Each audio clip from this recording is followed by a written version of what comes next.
This is the Ottawa Senators Outlook. Here is your host, Jack Henry.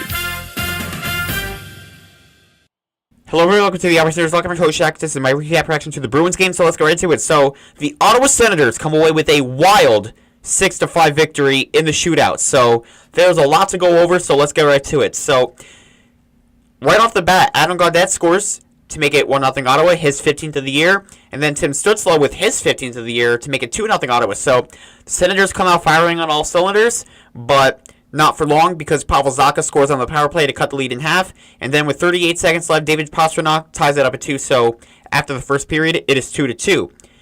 In the second period, 106 in, Morgan Geekie scores to make it 3-0 Boston. And then Josh Norris ties it on the power play to make it 3-3. And then John Beecher scores to make it 4-3. That is the only goal, I do believe, that Levi Merilainen, who was in net today, would want back. That was the only questionable goal let in. But other than that, I'll save more talk about Merilainen for later. So, after the second period, it's 4-3 Boston. In the third period, Vinny Lettieri scores to make it 5-3 Bruins, and then Nick Jensen scores at 16:47 to make it 5-4, and then Josh Norris, with 12 seconds left, ties it up at 5. So, we go to overtime, tied up at 5. Nothing happens in overtime, so in the shootout, Tim Stützle scores, and that's it. The shootout was 1-0 in favor of the Senators, which means the Senators come away with a 6-5 victory. This was an insane game. This was a very feisty game. A ton of penalties for both teams, and this was truly a playoff game, and there's no doubt about it. So the fact that they came away with this win shows how gutsy this team is. There's a lot of grit with this team, and if you didn't believe they had grit coming into this game, well, I hope you changed your mind now, because they had no business coming back in this game whatsoever, but they do it. So, with the win, the Senators come away with a 23-18-4 record. They are now at 50 points, and the Bruins fall to 22-19-6. They also have 50 points, which means the Senators have a top 4 spot in the Atlantic Division right now, and they are in a playoff spot officially based off points. So, right now they're sitting at the first wild card. The Senators have been playing amazing lately. So, the goaltending matchup, like I said earlier, Levi Merilainen and Jeremy Swayman started for the Bruins. Obviously, from the score, you could probably tell both goalies didn't do phenomenal. However, Jeremy Swayman, with an .886 save percentage, he stopped 39 of 44.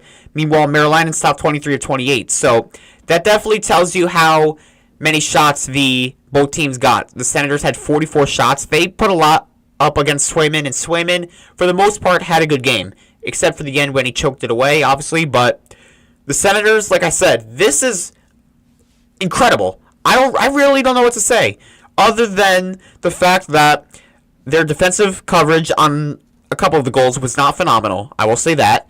But I forgot who it was earlier in the season that talked about the Senators having to find a B game, because first off, if anything, they need to find an A game, which the way the Senators have been playing, and based off statistics, the way they play is more defensive hockey with a bit of a physical edge.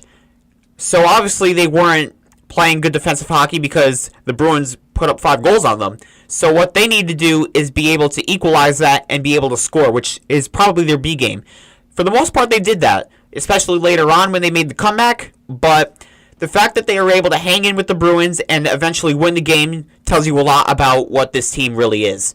And wait until they get healthy, like I said. Once Omar comes back and you get a few guys back from injury, and I'm talking like maybe David Perron, because even though he hasn't been around the team on the ice, he's definitely been around off the ice, so he's definitely contributing in that factor. But if you can get a little bit of scoring touch from him, then it definitely works. And I do think they should be able to make some trades, because they have a couple mid-round picks. They have like 3 third-rounders in 2026. So if you're able to get like a middle six forward that can score, then I definitely think you do it, and you maybe put him on your second line, because I don't know if there's a definitive second line winger that can play with Norris or Stützle, whoever you want to put on that second line, and then playing with Giroux and Batherson, because I don't know if Gaudette is going to be a consistent top 6 forward, because he did go many games without scoring a goal until the Washington game where he scored his 14th, this one is 15th. But that's a good problem to have. The Senators obviously not playing with all of their guys, but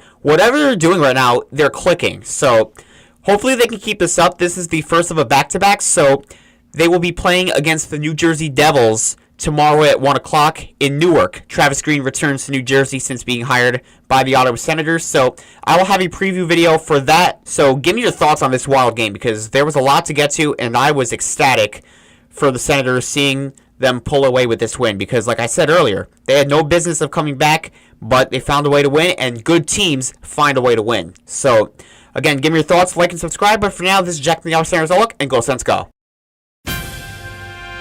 Thank you for watching this presentation of the Ottawa Senators Outlook. For more of this podcast, click on the videos on the left and subscribe by clicking on the icon on the right. Thank you.